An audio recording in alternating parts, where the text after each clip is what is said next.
the resourcing sector has been quite vulnerable to China, and I'm not talking specifically into Liberation Day and tariffs on China. China has gone through its own economic malaise with deflation, debt, demographic shifts, and a general slowdown. Still growing strongly, but slower than where it was. And that's weighed quite heavily on our resource companies as we saw resource commodity prices come off quite heavily. On the other side of the coin, we've got a banking sector that has just gone on literally printing money, certainly in the case of CBA, which under Matt Coman has been a juggernaut and continues to be that. So you've got almost two speeds within there. And if you look at, say, the performance of CBA, it's up about 45% over fairly short order. And at the same time, if you look at the share price of BHP, it's down 25% over the same time frame. So resources certainly have come off a little bit, and that's weighed quite heavily on our stock market as a headwind because A, it's been weaker, and B, it's such a massive part of what we have going on within our economy. Hey guys, welcome to this week's Money and Investing Show. This week we are comparing the Australian to the US stock market. Obviously, we've been through a tumultuous time in terms of market performance over the last month or two. Seeing how these markets have fared and where we see it going is a key part of your learning journey. More importantly is the ability to look at investments on an objective basis and how to eliminate some of the buts. I would, but make sure you take plenty of notes. Most importantly though, make sure you take plenty of action. Hey guys, welcome to this week's Money and Investing Show with me, your host, Andrew Baxter, and as always, my offsider and co-host, Mitchell Laurential. Good to be here, Mr. B. Now, just like we battle most podcasts for who's got the best segues and sound bites, I'm going to talk about a battle today between two countries, and that's Australia versus US stock markets. How's that for a segue? It's an interesting segue. It's an interesting battle. Don't think it's one that'll go the full 12 rounds, to be perfectly honest, but I guess we'll explore that in some detail as we dive in. That's right. Go down in the fifth, as they say, right? So Australia versus US. A lot of investors are often posed with the challenge of where to invest and how much to invest in each. Each have their own merit, but I guess we're going to explore performance as well as the differences between the two. Yeah. Look, there's an overarching bias, of course, there is, insofar as, and I've talked about this previously, trading the market you live in, it's in your time zone, they're goods, services, businesses that you use and utilize, you understand, which is one lens to look through. Another is a broader macro perspective, which I guess we will dive into as well. And so there's definitely a skew. If you think about typical Australian investors, they're going to have a portfolio laden with Australian stocks. If you've got an Australian managed fund, it's going to be full and over allocated towards Australian companies. And Australia is less than 2% of the global stock market. The US is probably closer to 45. And you would think in a balanced portfolio, the weightings would reflect that, but that actually is not the case. No, it's funny. We were just talking to some clients yesterday about their performance versus the average super fund performance, which is more often than not heavily invested in Australian stocks. Not doing that well when you look at it over a number of years. Yeah, I mean, the Australian market's underperformed the US historically for a reasonable period of time. I think when we talk about the US, I mean, obviously it's massive and you've got to segment it a little bit, and you could look at tech and the NASDAQ as one segment of the market, which, over the last decade, I'm sure has been a significant outperformer. Not so much recently, probably more of a laggard more recently with some of the bits and pieces that are going on, versus a more traditional country such as Australia, where there's a lot of emphasis on primary industries such as resources. Okay, well, let's look at performance now. So let's keep this to, let's say, the last month to begin with. Australian stock market up about 8% for the last month. US stock market up 7.5%. So slightly in favour of the Aussie market at the moment. Yeah, look, I mean, it's bad news when you've got to drill down to a 1 month performance stat to try and... We can get you longer than that. I've got some more on my sleeve. I don't doubt that. You always come in fully armed for these conversations. And certainly, I mean, Australia has held up a little better than the US. The US had, I think, quite a significant knee-jerk reaction to Liberation Day, the tariffs and things like that, where the market sold off fairly heavily, 18% or so drop in fairly short order. I also think that the US had outperformed up until that point in time, so there was a lot more fat to cut back in terms of gains that have been made. But certainly the Aussie's been pretty defensive. We even see stocks like Commonwealth Bank, the world's most expensive banking stock, crazy, lead the charge and actually be almost bulletproof to the pullback we saw in markets. Yeah, I mean, looking at that pullback and that recovery in the Australian market, let me rephrase. Both recoveries in both markets have been pretty good. The Australian one, though, was super sharp. It was straight down, straight back up. Year to date, the Australian market's also done better. So from where we were January 1st to now, without wishing to date this, Australian market's actually higher by 1%. In the US, they're slightly negative, down 0.4. Not too bad of a result, but still in favour of Australia at the moment. It is indeed. And I mean, the great thing about looking at performance figures is they're historical and they've happened. And as investors, it's all about what happens next. That's right. Where can the dough be made? And I think, that resilience that the Australian market has shown it has been pleasing to see. I think we're at a different speed to the US economy and the US market. I don't think the Australian economy is anywhere near as strong, but it also hasn't had to deal with the same level of political turbulence that we've seen in the US. That said, we've obviously just had an election in Australia where the incumbent government were returned. So it's been a little more insulated from some of that sort of shock and awe that the US has been through, that's for sure. So that might account for where it's at right now. For where I see it going, which I'm more than happy to share, I think we're going to see significant outperformance of the US over the Aussie over the balance of the year. It's interesting at the moment. We're just starting to see some deals come through from POTUS over in the US, and I think the market's reacting quite positively at the moment. Yeah. We spoke to this some time ago, and I've done the rounds of the media, and that sell-off that we saw, the difficulty as an investor when you're in the market and it's selling off, it's front and center, it's 4K, it's right in front of you, it's impossible to miss. And you can get very, very nearsighted with what you're looking at. And I think one of the lines I used in one of the media interviews, in 2 years' time, when you look back at the chart, you'll struggle to remember what that sell-off was. That's right. Yep. After all, we played a long-term game. These things happen, and you have to take it with a grain of salt. They also represent great buying opportunities. I know you and I both took that opportunity when the US market sold off. I also took a geared position in Australia as well, both of which were highly profitable. Yeah, and that's that psychology of running into the burning building. That's right. It's pretty hard to do. When you see a big red candle on the chart, that notion of hitting the buy button feels like the last thing you want to do, but in actual fact, it's the thing you need to be doing sometimes. That's right. And when I look at client results through this period of time, most definitely fortune has favoured the brave that have hit the go button through that. Now, one thing you mentioned I want to draw on a little bit more was the fact that the US has had quite a significant outperformance the last couple of years. If we look at the differences between each market, if we look at Australia first and foremost to compare, Australia, pretty much made up of financial stocks, 1/3 of the entire market, and then the next third is made up of resource stocks. It's a fairly concentrated market. Australia is a strange place.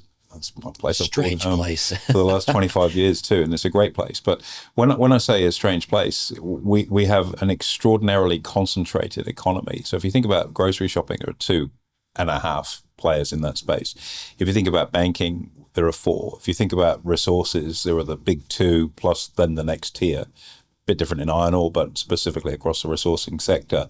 Look, insurance, there's a couple of companies. Look at telecommunications, there's really one and a bit. So it's a very, very concentrated market.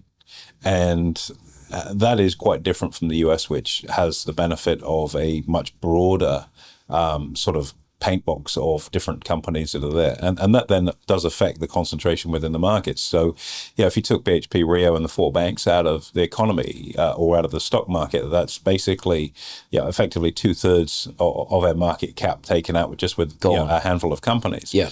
And so the performance of our overall market is very much geared towards those. And we split it into areas like the resourcing sector has been quite vulnerable to China, and I'm not talking specifically into Liberation Day and tariffs on China. China has gone through its own economic malaise with deflation, debt, demographic shifts, and a general slowdown. Still growing strongly, but slower than where it was. And that's weighed quite heavily on our resource companies as we saw resource commodity prices come off quite heavily. On the other side of the coin, we've got a banking sector that has just gone on literally printing money, certainly in the case of CBA, which under Matt Coman has been a juggernaut and continues to be that. So you've got almost 2 speeds within there. And if you look at, say, the performance of CBA, it's up about 45% over fairly short order. And at the same time, if you look at the share price of BHP, it's down 25% over the same time frame. So resources certainly have come off a little bit, and that's weighed quite heavily on our stock market as a headwind because A, it's been weaker, and B, it's such a massive part of what we have going on within our economy. Yep. Let's compare that now to the US. And as you say, it's probably reflective of size. We're fairly concentrated, as you mentioned.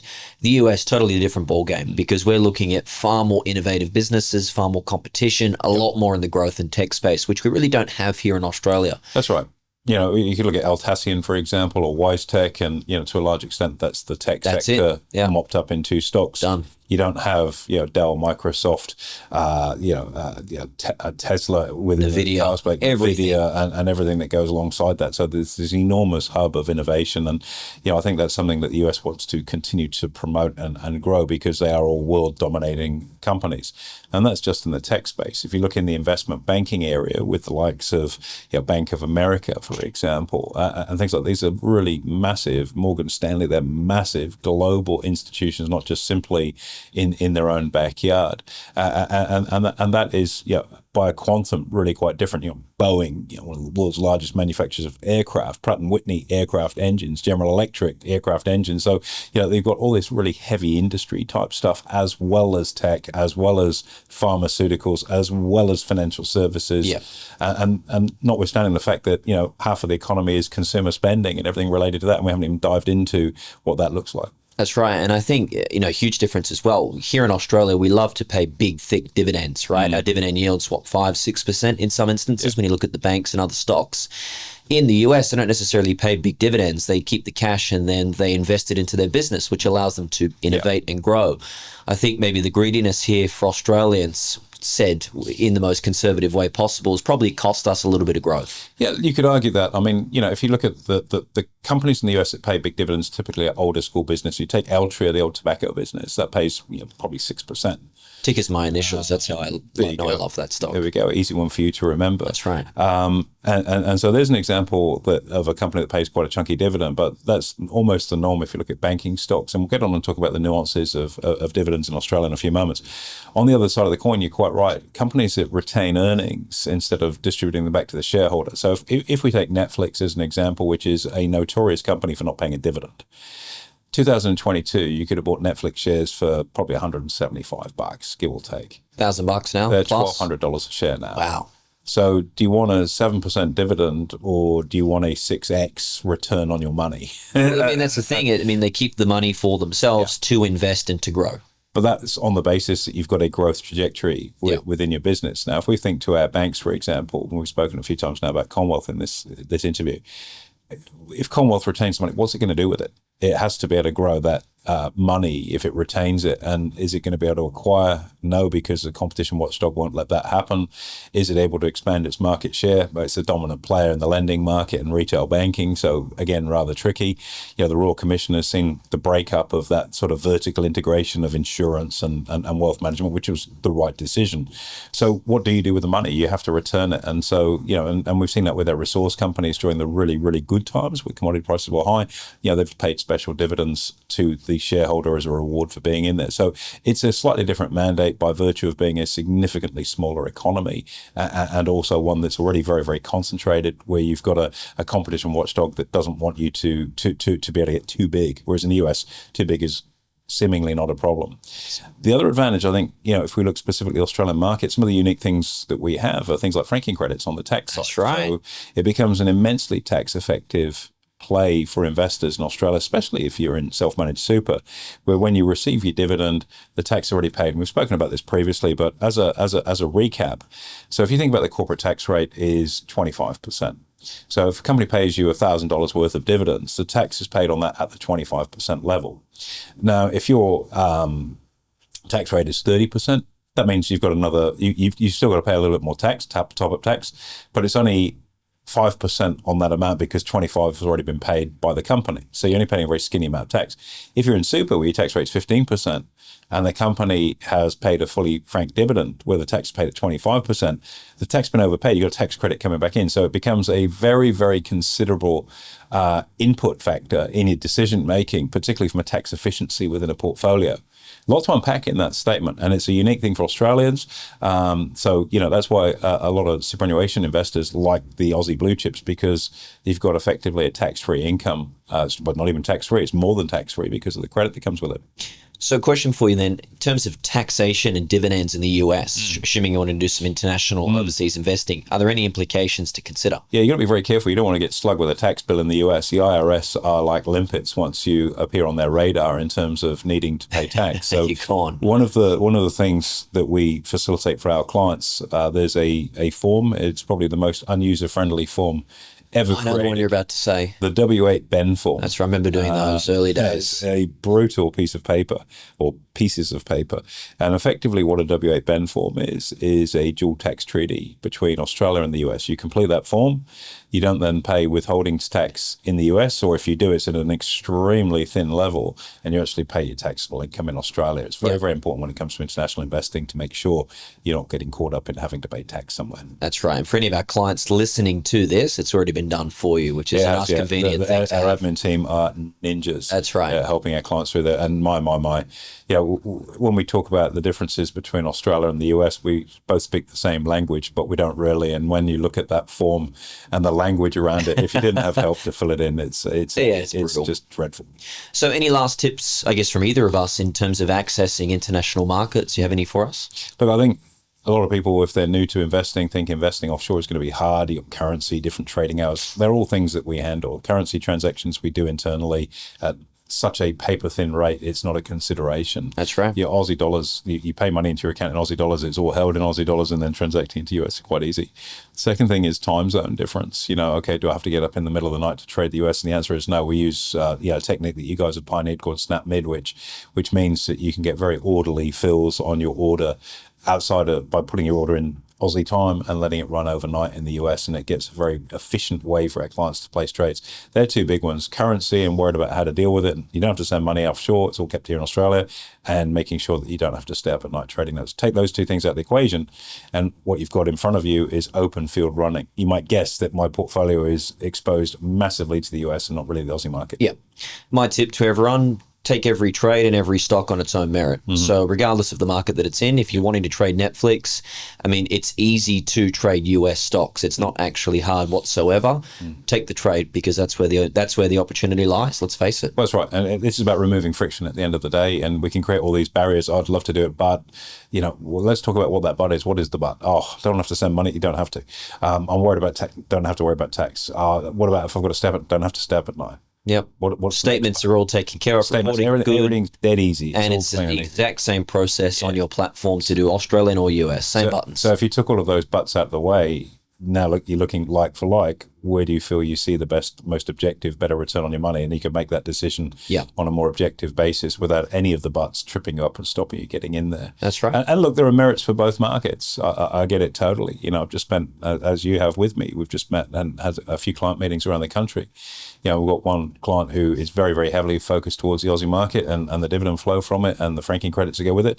And then we've met clients that are very, very heavily focused on the US. So there's no one size fits all. It's why we cover both of them. And I think, for what it's worth, we're in a situation where, hopefully we're starting to see trade negotiations settle in, which appears to be the case right now, which takes a massive variable of uncertainty out of the way, and we can pin our ears back and enjoy another leg up in this market. And whether that's in Australia or the US, you need to be in the market. It's not a spectator sport. Get in where it best suits you. If you need help, talk to your team. They're better hold your hand, walk you through, guide you into it, and make sure you get the outcome that you're seeking. Sage advice. Thank you very much, AB. Cheers. My pleasure, anytime. There you have it, guys. Make sure you like, comment, subscribe. Most importantly, hit the notification button, and we'll look forward to hosting you next week.